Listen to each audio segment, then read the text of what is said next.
There comes a moment when someone gives a company the better part of their life, building the systems, carrying the responsibility, keeping everything running only to be treated like an expense the second the numbers need trimming. After 21 years, it doesn't end with gratitude. It ends with an ultimatum: hand in your resignation or get fired on the spot. People say contracts don't have feelings and businesses will protect their interests first every time.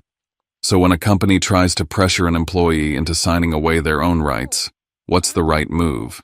Stay quiet to keep things smooth, or stay calm. Use the law and let a single sentence decide what they truly owe.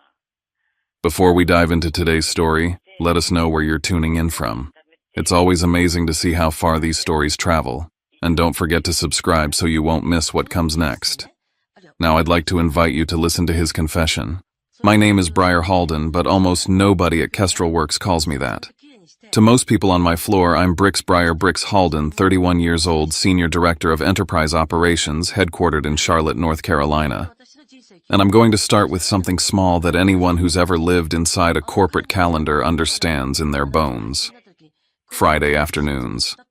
Not the normal kind when people are half out the door and Slack goes quiet and the building exhales. I mean the kind of Friday afternoon where a meeting appears on your calendar like it was always there. No context, no agenda, just a bland subject line and a time slot that feels like a trap. Those meetings don't show up because someone wants your opinion. They show up because someone wants your signature. Kestrel Works is an enterprise software company. We build and maintain ERP systems for manufacturing and logistics clients' plants that run on brutal schedules, warehouses that don't get to pause operations. Managers who call because an error in a dashboard isn't a number on a screen to them. It's a production line about to stall. It's a shipment that's about to miss a window. It's money burning in real time. That's the world I've lived in for years. My team sits across time zones and continents. We keep client systems stable. We manage the messy reality of legacy integrations. We keep vendors aligned. We handle the things nobody brags about in town halls because they're not shiny. They're just necessary. And in that world, I became something most executives don't notice until they try to remove it. I became the institutional memory.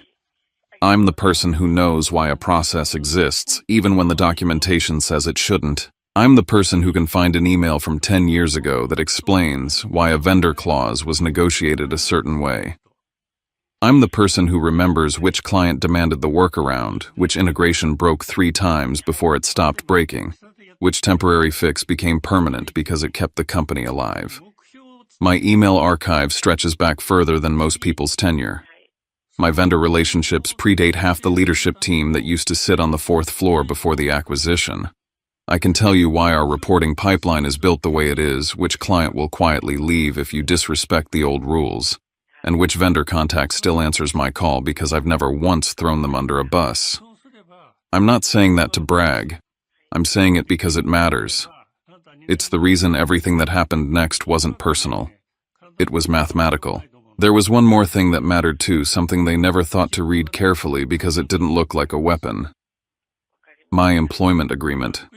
Not the headlines, not the summary page, the actual language. Every clause, every appendix, every addendum that people sign on autopilot because they want to get back to their day.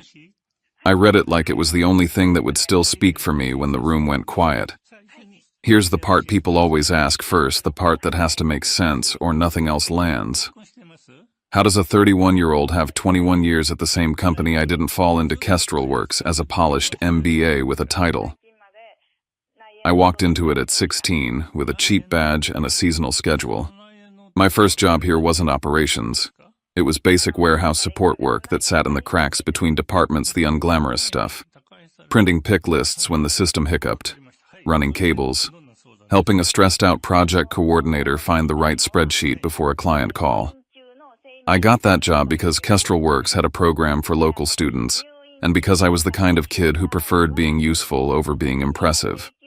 From there, it became co-op rotations, summer stints, early morning shifts before classes, late-night deployments that someone needed a responsible pair of hands for. Then college.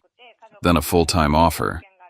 Then years where I barely noticed the calendar flipping because the work never stopped. On paper inside the HR portal, where everything is clean and bloodless, my tenure is continuous. Every phase has an employee ID, a payroll record, a trace. I never left. I just grew up inside the same system. Kestrel Works wasn't just the place that paid me. It's where I learned how companies actually breathe, how they lie, how they justify, how they decide who matters, how they pretend it's all strategy when it's really fear and ego. That's why when Vantrell Dominion Partners acquired us, I didn't need anyone to explain what was coming. The announcement day was staged like a celebration. The town hall was bright, perfect lighting, flawless slides, the kind of polished optimism that tries to make people feel lucky to be owned. The auditorium smelled like coffee and new carpet cleaner, and Cade Loring, our new CEO, stood on stage like he'd been hired for his posture alone. 35 sharp suit, perfect teeth, the kind of confidence that sounds like certainty even when it's built on nothing. He said all the right words: partnership, synergy, investment, stability. Nothing fundamental is going to change. Your positions are secure. We value the culture here. We're committed to preserving expertise. If you've worked long enough, you learn that nothing will change is corporate language for everything is about to change. And we need you calm while we set the table. Behind Cade stood Mason Quell, our new CFO. 33 eyes like they were trained to see people as line items. He didn't smile much. When he did, it didn't reach his face. He looked at the room the way someone looks at a budget that needs trimming. And then there was Rourke Vale, the new COO 37, built for authority voice that didn't invite conversation so much as demand compliance. He spoke the way people speak when they've only ever been rewarded for being unbothered by consequences. HR, of course, had a new face too, Janine Merritt. Soft tone, crisp sentences, the kind of calm that makes you feel like you're being escorted out of a building even when you're still standing inside it. I sat in the crowd and listened. I clapped at the right moments. I watched the faces around me, the older employees trying to believe it, the younger ones trying to look excited, the middle layer trying to figure out who would survive the first cut. And I went home that night and did two things. I updated my resume because denial is expensive. Then I started documenting everything because being right without proof is just a story nobody has to respect. It wasn't dramatic, it wasn't emotional, it was methodical. I created folders, clean names, clear dates. I saved every email exchange that had even a hint of relevance. I took screenshots of meeting invites that appeared and disappeared. I exported calendar changes. I kept copies of policy updates. I made notes after conversations, who said what, when, and where. I captured org chart revisions. I saved the versions of my job description as they existed before someone optimized them. I backed everything up in more than one place. Encrypted drives, a printed binder in a safe deposit box, a second set of hard copies at home. The rule was simple: if one day I got locked out of the system, I would still have the history. Most people don't think that way until it's too late. They assume their work will speak for them. They assume HR is neutral. They assume leadership plays fair. I didn't assume anything, because I'd seen what acquisitions do. Not just once, not just in theory. I'd watched competitor companies get gutted like fish, experienced employees removed, replaced by younger talent with cheaper salaries and smaller questions. The playbook is old and it's effective. The trick is getting people to leave voluntarily. You don't fire them if you can pressure them into signing away their rights. So that night, while my laptop hummed and my living room sat quiet, I logged into the HR portal and started pulling every document tied to my employment. Most of it was what you'd expect: benefit summaries, W-2 access, performance review, history, old acknowledgments. But buried deeper under a tab that most people never click unless they're doing taxes or disputing something was a file labeled like it was nothing. An appendix. A dusty addendum from years ago attached to my employment agreement and updated when my compensation package changed. It wasn't flashy. It wasn't bold. It didn't announce itself as important, which is exactly why people ignore it. I opened it, read it once, then read it again, slower. I printed it not because I was dramatic, but because paper can't be deleted from a server. I slid it into a folder and wrote one word on the tab in black ink: contract. And I didn't tell anyone what I'd found. Not yet. I wasn't even sure how it would matter. I just knew it would. The first real sign they'd started moving came a few days later, and it wasn't loud. It was absence. I stopped getting copied on certain email chains, ones I'd been on for years. A strategic planning session I always attended suddenly had a new owner, and my invite got quietly removed like an error being corrected. A meeting I'd chaired for multiple quarters was canceled on my calendar with a bland note reassigned. No explanation, no conversation, no respect. Just a silent reshuffle that told me everything I needed to know. They weren't here to build. They were here to cut. And then late one afternoon, I received an email with a subject line so harmless it could have been a lunch order. Operational Alignment Meeting. The recipient list told the real story. It was missing names. The names of the people who'd been here long enough to remember the last time the company tried to reinvent itself and nearly broke in half. The names of the people who understood the systems deeply enough to push back. The email looked clean, innocent even. But I knew what it was. The first round. And once I saw that list, I stopped wondering if they were coming. I started counting down to when they'd reach me. The first layoffs didn't happen with a bang. They happened with polite language and locked doors. It was a Tuesday morning early enough that people were still carrying their coffee like a shield. The elevators opened and closed with the usual rhythm. But something felt different. Too many managers standing in quiet clusters, too many forced smiles, too many people checking their phones like they were waiting for instructions. By lunchtime, 15 employees were gone. Not gone in the way people quit and send a farewell email. Gone in the way the building erases them. They were called into private meetings one by one. Their badges were collected. Their laptops were handed to IT. Their accounts were disabled within hours. Slack icons went gray. Names disappeared from shared documents like they'd never been there. Janine from HR called it organizational realignment. She said it with the same calm she used when reminding people to submit open enrollment forms. She didn't raise her voice. She didn't flinch. It was clean, efficient, quiet. And because it was quiet, it was cruel. The people they targeted weren't the ones making mistakes. They were the ones making more money, the ones with long tenure, the ones whose knowledge didn't fit into a slide deck. And the consequences showed up immediately because Kestrelworks isn't a company where you can remove experience like a broken part and expect the machine to run. Within 48 hours, one of our oldest vendors sent an email that should have been routine a renewal confirmation with a clause question. Normally that email would have gone to Glenn, someone who'd negotiated those terms years ago and knew the vendor's patterns like muscle memory. But Glenn was one of the people realigned. No one else knew who the primary contact even was, let alone which clauses we could push back on without triggering penalties. The vendor didn't care about our internal reorg. They cared about their deadline. They cared about leverage. So the email bounced around like a hot pan. By the time it landed on my desk, the vendor was irritated and we were already behind. I fixed it because letting a relationship rot over internal politics is how companies bleed out slowly. Then a client issue hit. A manufacturing client, one of the big ones, started complaining about discrepancies in a legacy reporting module. The kind of module nobody touches because it's stitched into 5 other systems like old scar tissue. The kind of module that breaks if you look at it wrong. They weren't angry at first. Just frustrated, confused. What changed? The operations manager asked, voice tight. This report has been stable for years. The truth was simple, nothing changed in the code. What changed was the human layer. The people who knew how to interpret the quirks were gone, and Mason Quell stood at the edge of the storm like a man watching weather from behind glass. He didn't seem moved by the fact that families were losing income, that careers were being snapped in half. He seemed satisfied by the neatness of the reduction, like he'd cleaned up a messy spreadsheet. When you've been around long enough, you learn to recognize the difference between leadership and accounting.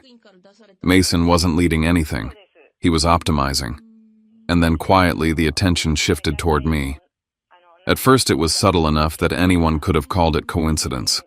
A strategic meeting I'd facilitated for years suddenly had a different host, and I found out by noticing my invite was missing. Not removed with explanation, just absent. Approval authority I'd held as part of my role routine operational decisions that kept projects moving was reassigned to someone else without a formal notice. I discovered it when a workflow bounced back with a new name in the approver field. Then came the most common trick: exclude someone from the communication and blame them for not being informed. A major client project thread moved forward without me. I wasn't copied, I wasn't tagged, I wasn't asked for input. Then in a meeting, Rourke turned his head and asked in that tone people use when they want an audience to notice your failure why I hadn't raised concerns earlier. I looked at the screen where the email chain was projected. My name wasn't on it. I could have snapped. I could have made it a scene. It would have felt satisfying for about 5 seconds. Instead, I said evenly, I wasn't included on that thread. Rourke's mouth twitched like he wanted to argue, but he didn't. He moved on, leaving the implication hanging in the air anyway. That was the point. You don't have to prove someone is incompetent. You just have to make it feel plausible. Then they introduced the replacement narrative. Tanner Wicks. 27, polished, confident, bright-eyed in that way that looks like competence from far away. His resume was clean. His speech was sharper than his understanding. He had the kind of energy leadership loves because it sounds like obedience dressed up as ambition. In a normal world, Tanner would have been mentored, given time asked to learn. In this world, he was positioned. He was the fresh perspective, the modern approach, the symbol they could point to when they wanted to suggest I was the past. I met Tanner properly in a department meeting where he presented a plan to streamline our operational workflows. The plan looked good on slides. It was built on incomplete data and assumptions that only make sense if you've never had to answer a client call at 2 a.m. Halfway through the meeting, Rourke leaned back and said with a smile that wasn't quite a smile, "This is the kind of thinking we need. We can't keep clinging to the old ways." The room went still in that quiet corporate way where nobody wants to be the person who breathes wrong. Eyes flicked toward me for a fraction of a second, then away. Everyone understood who he was talking about. I didn't react. I didn't defend myself. I didn't argue. I opened my notes and wrote the sentence down exactly as he said it. Word for word, date, time, attendees. Then I kept watching.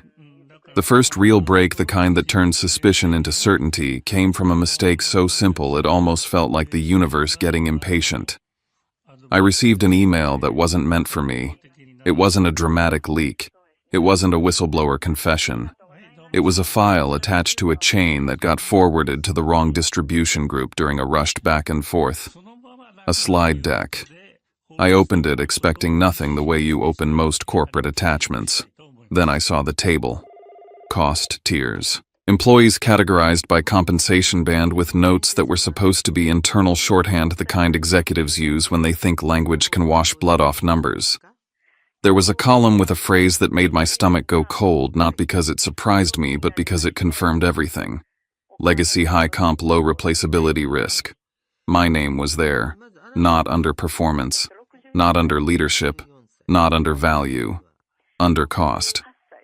Next to it, a note that looked like someone thought they were being clever. Role can be rescoped. That was the plan. Strip responsibilities, redefine the job offer, a smaller title, lower pay, and call it alignment. When I refused or broke under pressure, they could say I chose to leave. I didn't stare at it long. I didn't let myself drift into emotion. I did what I'd trained myself to do from the first night after the town hall. I saved it. I preserved it. Then I forwarded it to Maris Calderon, my employment attorney, with one sentence in the body of the email. "They're building the trap to make me walk out on my own." Maris replied fast, as if she'd been waiting for this proof. "Good. Don't respond to anyone internally about this. Keep documenting. We'll use it when the time is right." That same night, I pulled out the folder I'd labeled contract. I reread the appendix I'd printed from the HR portal, the one most people never bothered to look at. This time I didn't read it like an employee. I read it like someone trying to survive an organized demolition. The language was clear enough to make my throat tighten. Change of control. Good reason. If a change of control occurred in acquisition, and within a defined window my compensation or responsibilities were materially reduced, I had rights tied to that reduction. Not vague, we'll see what we can do promises. Actual contractual triggers. They were trying to push me out in the cheapest way possible.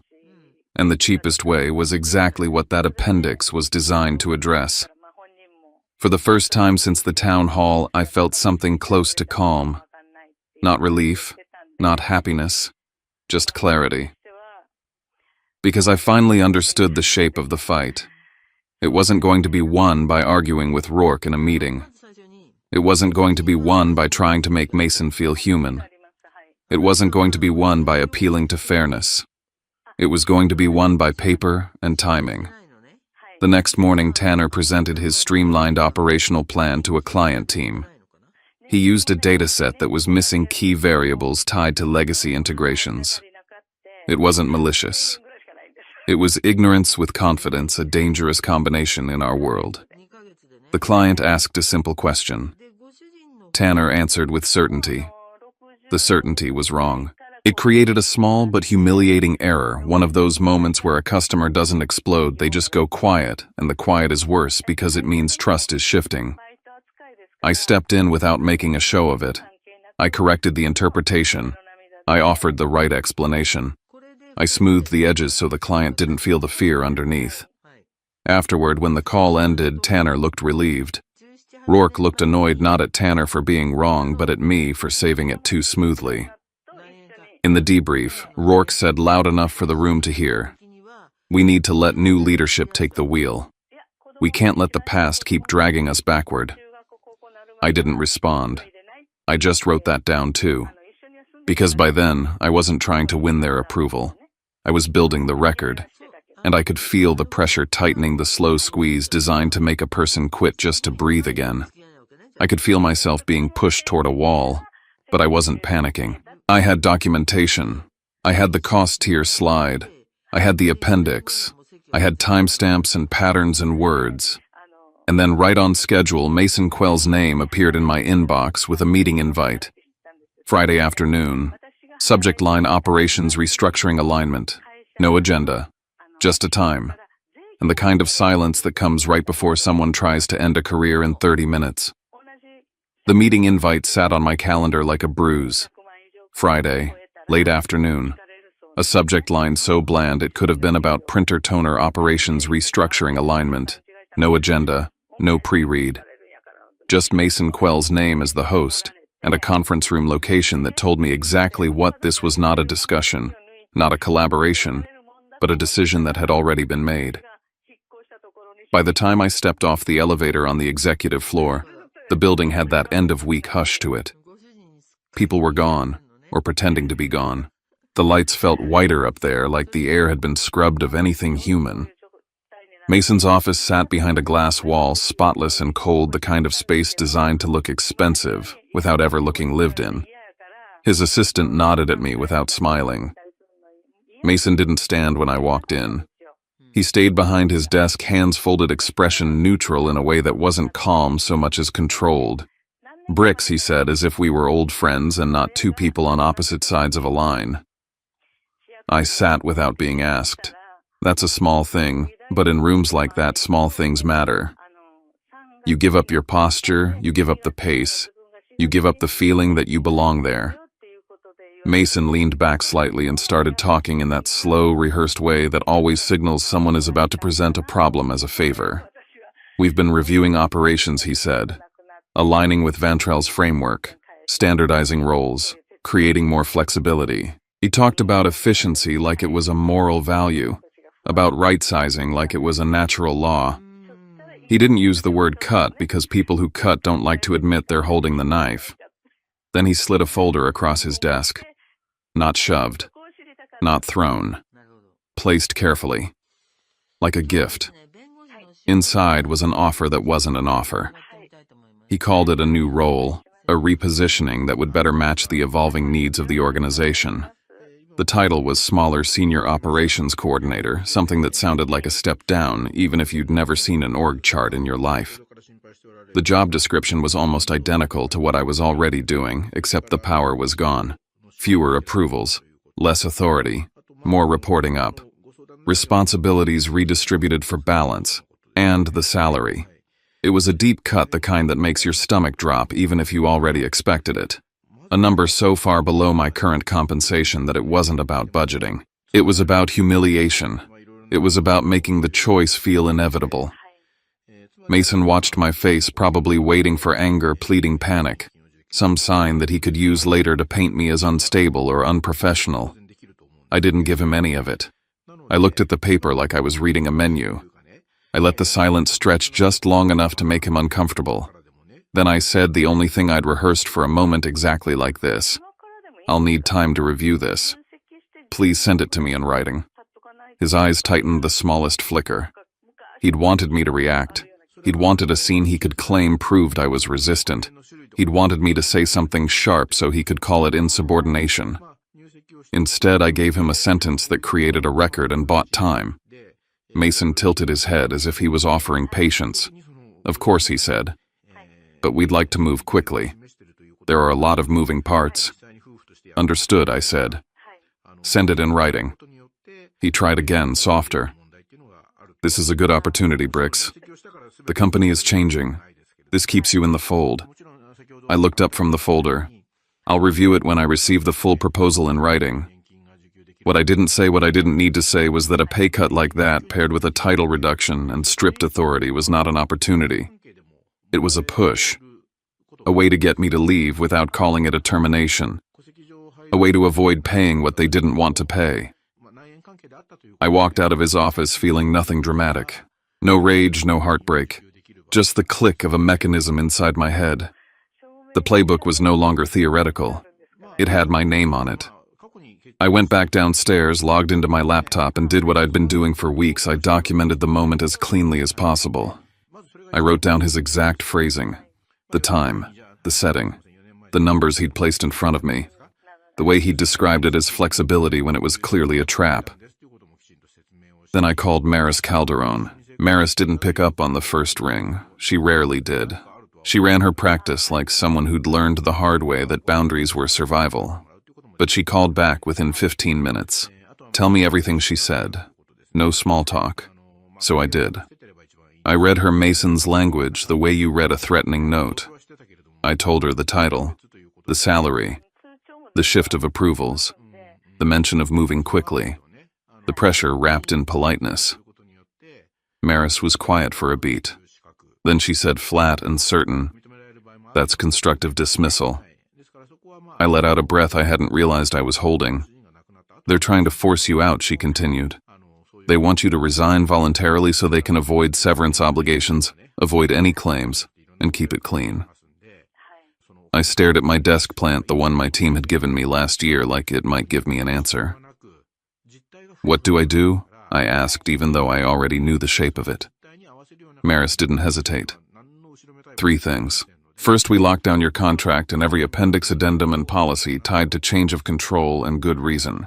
Second, you build a timeline. Everyone who's been terminated, who replaced them, estimated pay bands, ages, if you can reasonably document them. Third, you don't sign anything under pressure. Not a single page. Not just acknowledging receipt. Nothing." "Got it," I said. "And Brix," she added, voice sharpening. "They're going to try to rewrite the story. They always do. Your job is to keep the real story intact." After I hung up, I pulled up the HR portal again.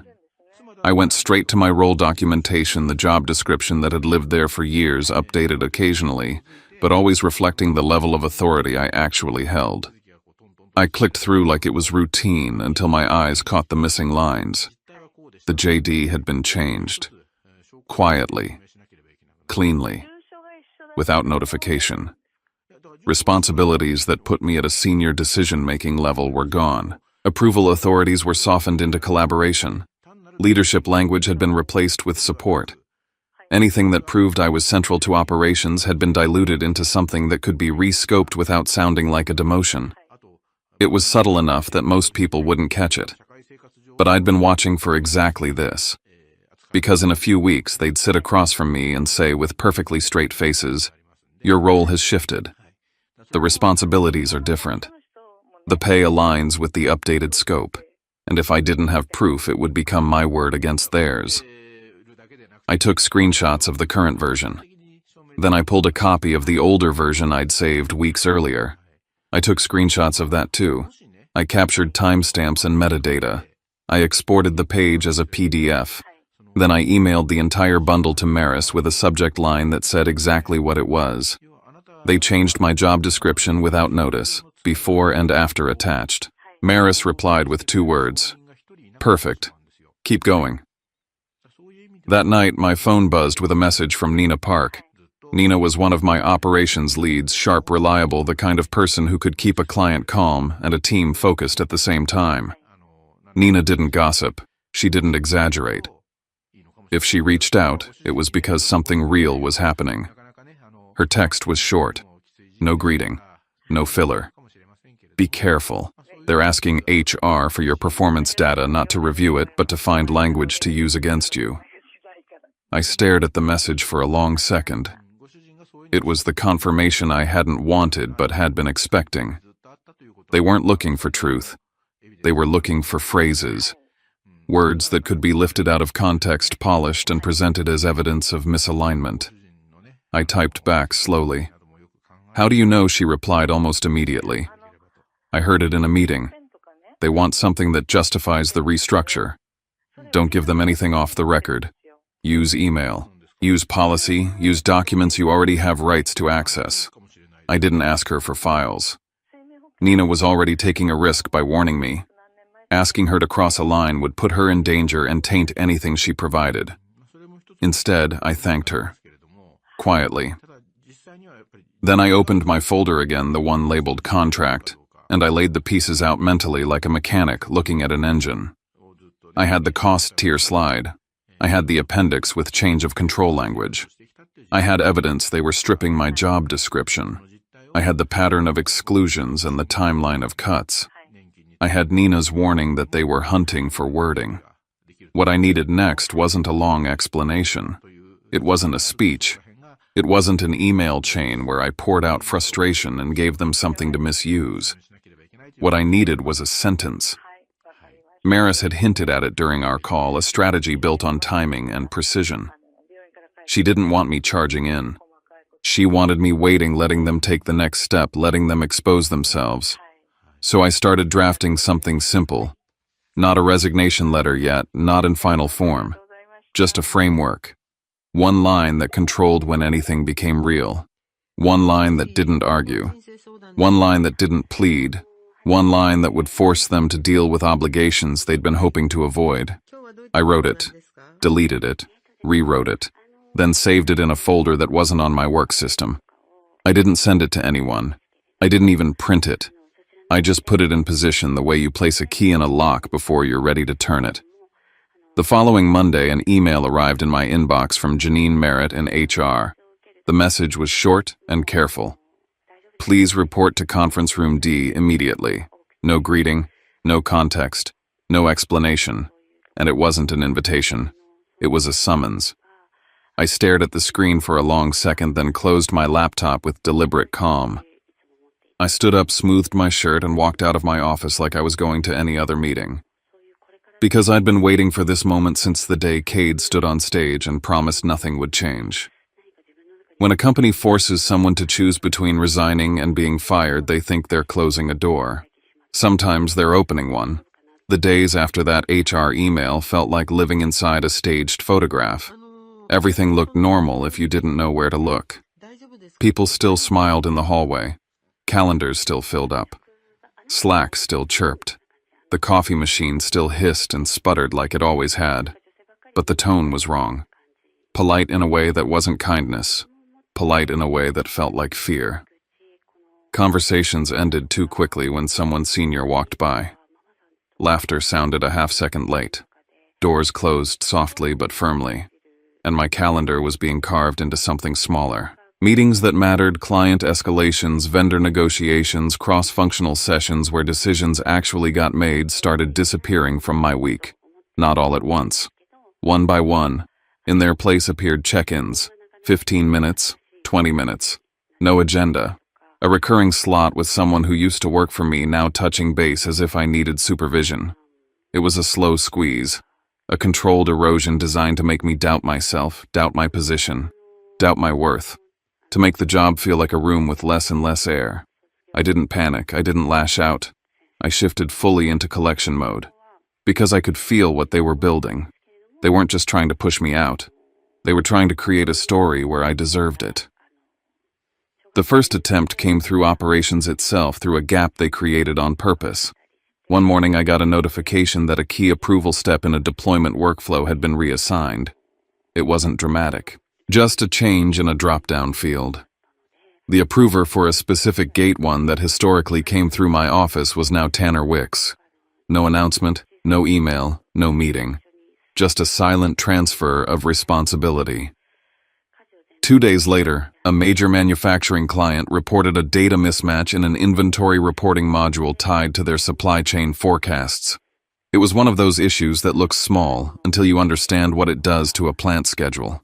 The numbers were off. Not by enough to trigger a total shutdown, but enough to make a client stop trusting the system. Rourke called an emergency meeting. The room was full. IT, client success, a couple of project managers, Tanner sitting upright like he was about to prove himself. Me on the far side of the table watching the way Rourke's eyes moved. Rourke didn't ask, what happened? He asked, why didn't we catch this? The phrasing mattered. It was an accusation disguised as a question. Then he turned to me just slightly as if it was natural. Bricks, he said, this used to be under your oversight. Why wasn't it controlled? For a fraction of a second I felt the heat in my chest, the instinct to defend myself with words, to explain the reassignment, to point out the trap, to make it clear to everyone in the room what he was doing. But words are easy to distort. Words become tone. Words become attitude. Words become resistance. So I didn't argue. I asked one calm question. Can we pull up the workflow history for the approval change? Rourke's jaw tightened almost imperceptibly. The project manager fumbled through the system and pulled up the audit log. There it was, time-stamped, undeniable. The approval reassignment, the date, the exact minute, the account that made the change. It wasn't me. Rourke didn't apologize. He didn't acknowledge the implication. He just nodded as if we'd checked a box and moved on. That was how he operated. Never admit, never concede, just pivot. But the room had seen it. Not everyone would say it out loud, but they'd seen the shape of the game. After the meeting, I went back to my office and did what I'd been doing for weeks. I built the record. I exported the audit log. I saved the email chain that accompanied the workflow update. I pulled the meeting invite and wrote notes from the conversation while it was still fresh. I created a timeline date. The approval moved date, the client flagged the mismatch date, Rourke called the meeting the exact wording he used. Then I sent it all to Maris, evidence first, emotion never. While that was happening, HR started moving in parallel. I got an automated notification from the HR portal, performance documentation updated. That was the kind of message that makes your skin prickle when your file has been clean for years. I logged in immediately. Buried in the notes section where most employees never think to look was a new entry, no formal write-up. No clear incident, just vague language that sounded harmless if you weren't paying attention. Needs modernization. Resistance to new structure. May not align with evolving operational methodologies. It was poison with a smile.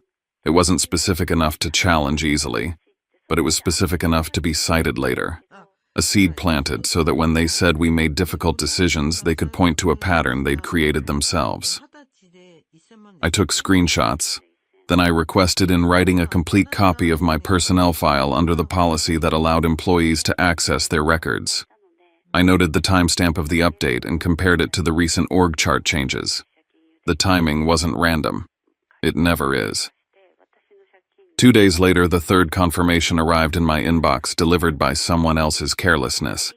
An internal email chain got forwarded to a distribution group that included me. I don't know whether it was a rushed assistant, a misclick, or a panicked executive trying to move too fast. All I know is it landed where it shouldn't have. The language wasn't profane. It didn't need to be. It was corporate, measured, and cold enough to make the intent obvious. reduce legacy payroll burden, replace with lower-cost talent, normalize compensation bands. Those phrases sat on the screen like a confession written in a dialect that only executives think is invisible. My name wasn't highlighted in red. Nobody wrote, "Get rid of bricks." They were smarter than that. But there was a reference table attached, another version of the cost tier framework I'd already seen, and a single line that made my hand go still on the mouse. BH situation resolved before Q4. My initials. My timeline. My life reduced to a task on a corporate checklist. I saved the email with full headers. I exported it. I stored it offline. I preserved metadata the way Maris had taught me, because in a fight like this, I saw it as never enough. Not long after, I ran into Nina near the break room. She didn't stop. She didn't look at me for long. She kept walking like we were strangers passing in a hallway. But as she passed, she said low enough that only I could hear, "They've got a folder. The same folder they used on the others." I kept my face neutral. "What kind of folder?" Her eyes flicked once, quick and sharp. "Resignation papers. Release language. Severance that's identical for everyone. They give you a deadline so you'll sign without reading. Don't." She didn't wait for my response. She kept moving. That was Nina's gift to me. Not documents, not leaks. A warning timed precisely, delivered in a way that couldn't be traced. I went back to my office and sat down with a strange calm settling over me, because now I had the full shape of it. They were building a case. They were creating gaps in oversight and trying to pin operational failures on me. They were rewriting my personnel file. They were speaking about reducing legacy payroll like it was a public service. They were preparing a standard severance folder to push across a table and act like it was generous. And they were doing it all with the assumption that I would be tired enough, scared enough, or ashamed enough to take the easiest exit. So I upgraded my strategy. That night, Maris and I went through my contract line by line on a secure call. We didn't talk about feelings. We talked about triggers, definitions, time windows, obligations, base pay through lawful separation, accrued PTO, expense reimbursements, bonus language and payout conditions, equity and change of control vesting, severance tied to good reason within the defined period after acquisition, attorney fees, penalties for late payment where applicable. I built a spreadsheet with multiple tabs, each one a category, each line item tied to documentation, contracts, policy pages, emails, performance metrics, client revenue numbers, anything that could anchor a claim in reality. It wasn't glamorous work. It wasn't satisfying in the moment. It was armor. By the end of the week, I received another email, this one from an executive assistant, the kind of message written to look routine while carrying a blade. "Please meet in conference room C at 3:15 p.m. No context, no agenda, just a time and a room. I stared at it and felt something shift inside me. Not fear. If anything, it was the opposite, the sensation of watching a train arrive exactly where the tracks said it would. Because I wasn't guessing anymore. I wasn't hoping they'd change their minds. I wasn't waiting for fairness to show up. I'd stopped expecting them to be decent. And once you stop expecting decency, you can plan with clarity. I opened the folder on my personal drive where the short letter sat still, unnamed, still not printed. I read the sentence again slowly. I made one small adjustment, not to make it dramatic, but to make it precise. Then I closed the file. I didn't print it yet. I just left it there ready. And I told myself the same thing I'd been telling myself since the day Cade promised stability under bright lights. When they tried to force me to choose between resigning and being fired, they believed they were controlling the outcome. What they didn't understand was that I'd already started writing the rules they were about to step into. The morning of the meeting, my phone wouldn't stop buzzing. Short messages, careful ones. The kind people send when they already know the answer but need to ask anyway. "Everything okay? Hey man, you good? Just checking in." I didn't respond to any of them. Maris had been clear the night before. Once they moved to a formal meeting with HR present, silence becomes strategy. Anything I said to coworkers could be twisted into admissions, state of mind, or intent. So I let the messages stack up unanswered and focused on the only things that mattered. I printed my employment agreement, the full version, not the summary, not the onboarding copy, every page, every appendix. I printed the change of control addendum and the section tied to good reason. I printed snapshots from the HR portal showing the altered job description and the newly added performance notes. I printed them because paper can't be edited after the fact. And then I printed one more thing, a single sentence. I folded it carefully and slipped it into the inside pocket of my jacket where it sat flat against my ribs like something alive. The walk to conference room C felt longer than it should have. Not because I was nervous, but because the building was quiet in a way that made every footstep echo. When I pushed the door open, the scene inside confirmed everything I already knew. Cade Loring sat at the head of the table, posture perfect, hands folded like he was about to deliver condolences. Mason Quell sat to his right, jaw tight, eyes sharp. Rourke Vale leaned back slightly, arms crossed, already bored with the outcome. Janine Merritt from HR sat at the far end, notepad open, pen aligned, expression neutral in that practiced way HR professionals learn early. They were all on one side of the table. I was alone on the other. On the table between us were folders, pens, and a neatly printed resignation letter with my name already typed at the bottom. Cade started, voice smooth, sympathetic, rehearsed. "Bricks, thank you for coming in. We appreciate your time today." He spoke slowly, carefully, as if every word had been approved by counsel. "As you know, the company is undergoing restructuring following the acquisition. We've taken a hard look at our leadership model and where we need to go moving forward. These decisions weren't made lightly." He paused, letting the silence do some of the work. "We've decided it's time to move in a different direction." Mason slid the folder toward me with 2 fingers. "We're offering you 2 paths," he said. "Option 1, you resign effective immediately. We'll provide a small severance package and a neutral reference. Clean exit." Rourke leaned forward just enough to be seen. "Option 2, he added, we terminate your employment as part of the restructure. No severance. And we document it accordingly." The message was clear even without the words. Resign or be fired. Cade nodded, as if this were all very reasonable. "This is the best way to leave with dignity," he said. I didn't open the folder. I didn't touch the pen. I didn't look at the resignation letter they'd prepared for me.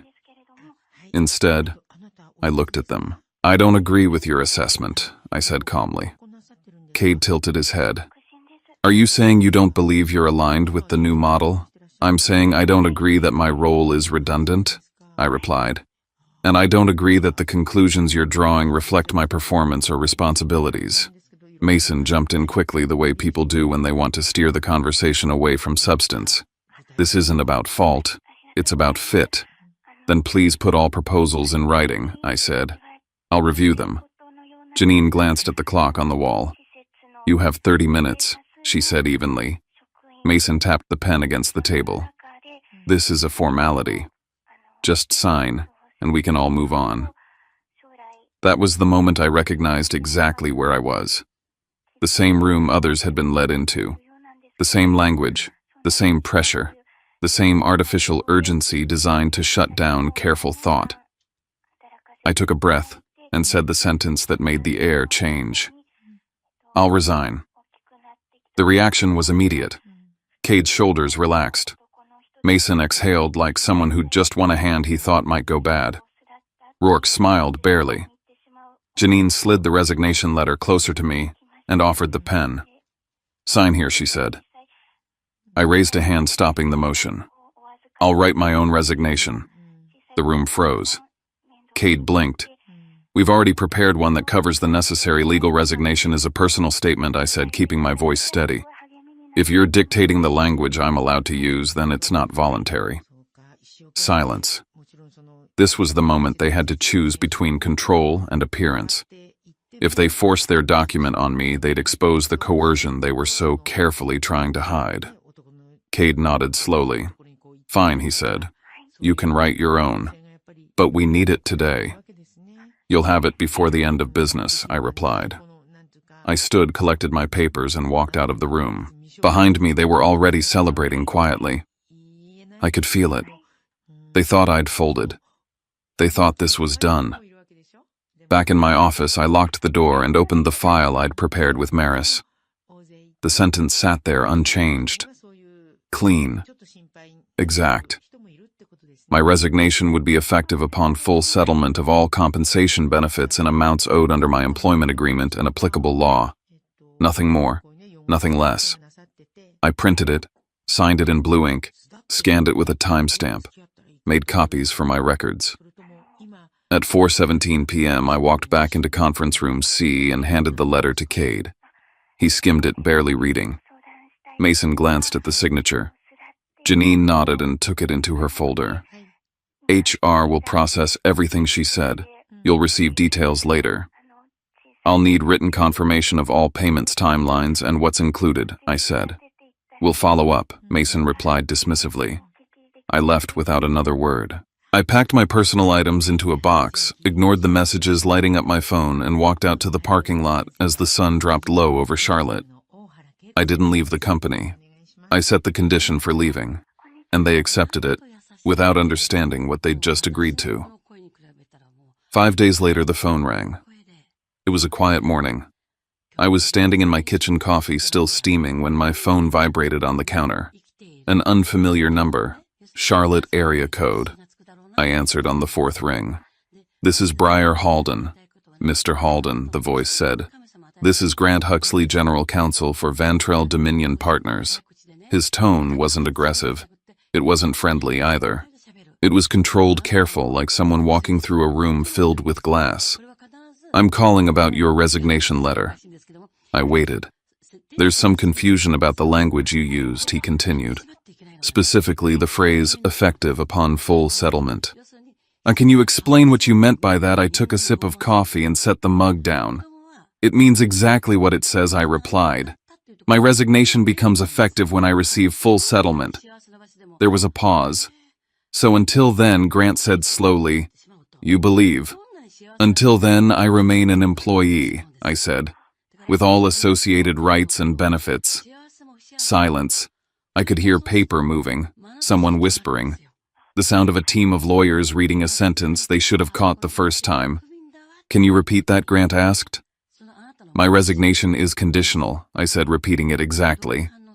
No full settlement, no effective resignation. Another pause, longer this time. And what do you consider full settlement? He asked. I'm glad you asked. I opened the spreadsheet Maris and I had built. First, I said base salary through the effective date. Second, accrued PTO. Third, outstanding reimbursements. I listed the numbers calmly, deliberately keeping the total modest. That's the baseline, I said. Grant exhaled audibly. And beyond that, I continued. There's my performance bonus under the employment agreement. There's equity vesting triggered by the change of control. And there's severance tied to good reason given the reduction in compensation and responsibilities. I named the totals without embellishment. Silence again. He knew what those numbers meant. This is substantial, Grant said. It's contractual, I replied, and lawful. And if we dispute this, he asked. Then I remain employed, I said evenly. Salary accrues. Benefits continue. And we litigate, at which point discovery will include cost tier documents, altered job descriptions, internal emails, and timelines of terminations. I didn't raise my voice. I didn't threaten. I stated facts. Grant didn't argue. He thanked me and ended the call. 3 minutes later, my phone rang again. Mason. He didn't bother with greetings. What did you do? He demanded. I resigned, I said calmly. You tricked us. I wrote a legally valid resignation letter, I replied. You accepted it. You're not still an employee, he snapped. I am until you pay what you owe, I said. That's how the sentence works. I heard his breathing change. Faster, shallower. We'll be in touch, he said, and hung up. An hour later, my work email access was restored. They had finally understood the problem, and now they were running the numbers. The shift happened fast. Less than 24 hours after Grant Huxley ended our call, the company's tone changed completely. It wasn't subtle. It was abrupt, like someone slamming the brakes after realizing they'd been speeding toward a cliff. An automated email hit my inbox first. Access restored per legal review. My work account email, internal systems, shared drives, everything that had gone dark was suddenly back online. A few minutes later, a short message followed from HR. We are reviewing final compensation obligations. We will be in touch. That was it. No apologies. No explanations. Just confirmation that someone inside Ventrell's legal team had finally said the words nobody wanted to hear he's still employed. Locking me out while my resignation wasn't effective would only deepen the hole they'd already dug. I didn't respond to anyone internally. Not a single coworker. Not a single manager. Not even Nina. Maris had drilled this into me. Once lawyers are involved, silence isn't avoidance. It's discipline. Everything went through Maris. Everything went through email. Everything left a trail. By the end of the day, curiosity got the better of me.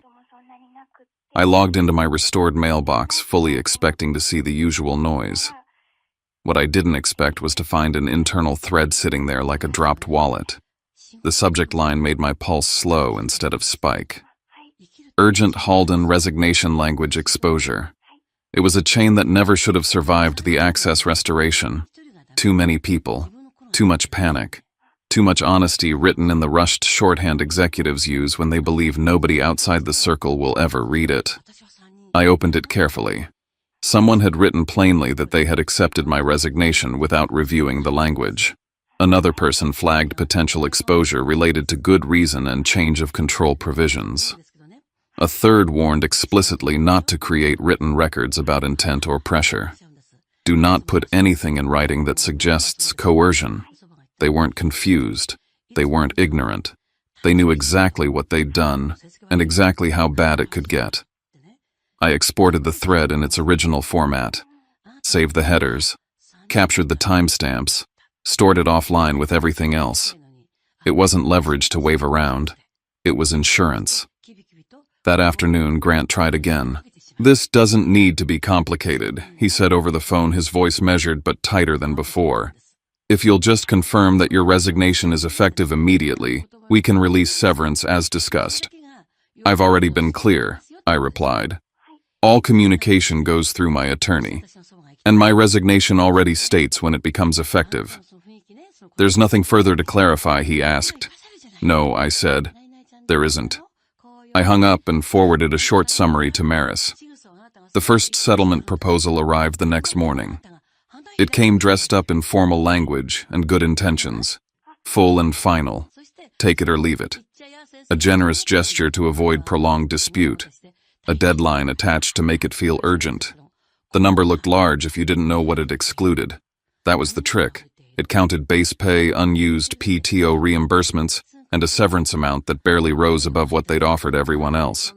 It left out the things that mattered. Bonus language tied to performance. Equity vesting triggered by acquisition. Severance linked to reduced responsibilities and pay. Attorney fees. They'd redefined full settlement to mean whatever was cheapest for them. Maris and I went line by line. She didn't raise her voice. She didn't editorialize. She simply pointed out where they'd replaced contractual definitions with their own convenient versions. They weren't negotiating yet. They were testing. So we responded with structure. The demand package we sent back didn't sound emotional or angry.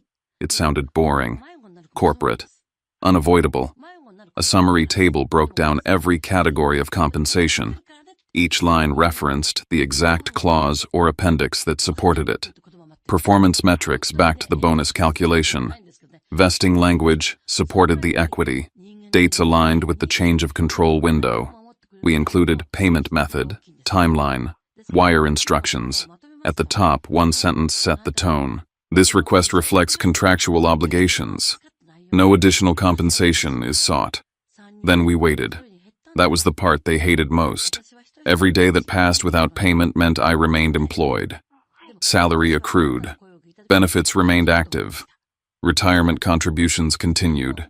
Each delay increased their cost and deepened their exposure. I didn't phrase it as a threat. I phrased it as a fact. The meter is running. The second offer came 2 days later. Higher, more careful, still incomplete. This time they tried to draw a line around something else. No letter of recommendation from the CEO, neutral reference only. That told me exactly where their fear had shifted. Money was one thing, reputation was another. They'd already planted language in my HR file suggesting I was outdated, resistant, misaligned. A neutral reference would quietly preserve that narrative. It would let them say nothing publicly while letting the implication linger. I wouldn't allow that. Maris sent the response, a letter of recommendation on company letterhead signed by the CEO confirming performance and contribution, mutual non-disparagement, full payment as defined by the contract, attorney fees included. Nothing extra, nothing punitive, just clean closure. Grant replied late that evening, "We'll return with a final proposal." I read it once, then closed my laptop. They could argue numbers all they wanted, but they couldn't argue the sentence they'd already accepted. And once they understood that there was only one way out. Grant called close to 9 that night. His voice had changed again. No hedging, no positioning, just finality. "We're prepared to resolve this," he said. They agreed to wire payment within a defined window, all categories, attorney fees included, a settlement agreement with mutual non-disparagement and confidentiality, a letter of recommendation signed by Cade Loring. Power had shifted. They knew it. I knew it. The draft agreement arrived the next morning. It was long, dense, familiar language wrapped around one dangerous sentence. Employee confirms resignation was voluntary and effective as of August 4th. Maris caught it immediately. "That clause breaks everything," she said. "If you sign this as is, you erase the condition that protected you." We revised it without drama. Resignation effective upon receipt of full settlement as defined herein. No retroactive dates, no reinterpretation, no quiet rewriting of history. Then I asked for one more thing. A separation classification confirming resignation pursuant to settlement with no negative designation. Maris didn't question it. She understood exactly why.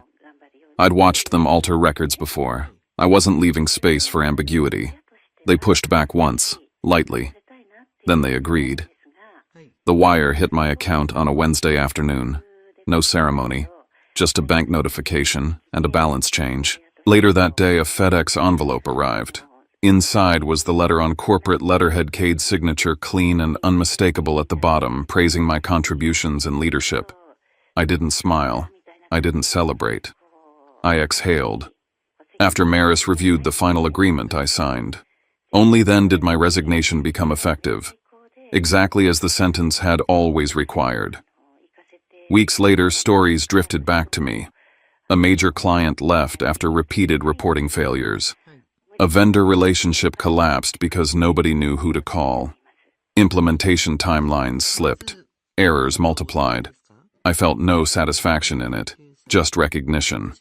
Systems fail when memory is removed. Cade didn't last the year. Mason left under pressure. Rourke stayed longer, absorbing the fallout. As for me, I started consulting. Carefully, selectively, charging by the hour. People reached out. Quietly. People in similar situations facing the same polite pressure, the same folders, the same deadlines. I told them what mattered. Read the contract. Document everything. Never sign in panic. Sometimes winning isn't about hurting anyone. It's about making sure the rules apply to everyone. Brix's story ends here, but what it leaves behind stays with us a little longer. Sometimes the hardest part isn't the moment the door closes, it's the quiet right after, when you realize how easily loyalty can be mistaken for permission. And still, we don't have to become colder because the world can be. We can stay clear-eyed without losing our decency. We can protect what we've earned, set boundaries that don't require shouting, and move forward without turning bitterness into a home. If this confession hits something tender in you, you're not alone. There are so many people walking around with a story they've swallowed just to keep the peace. Maybe tonight we all remember that dignity isn't a dramatic victory. It's a steady choice to know our worth and speak with care even when the room doesn't deserve it. If you'd like to stay with this kind of storytelling, I'd love for you to subscribe just as a way to be part of a space where we listen, reflect, and share without judgment. And if you want to leave a few lines in the comments about what part stayed with you, or simply tell me what city you're watching from. Thank you for being here with us. I'll see you in the next story.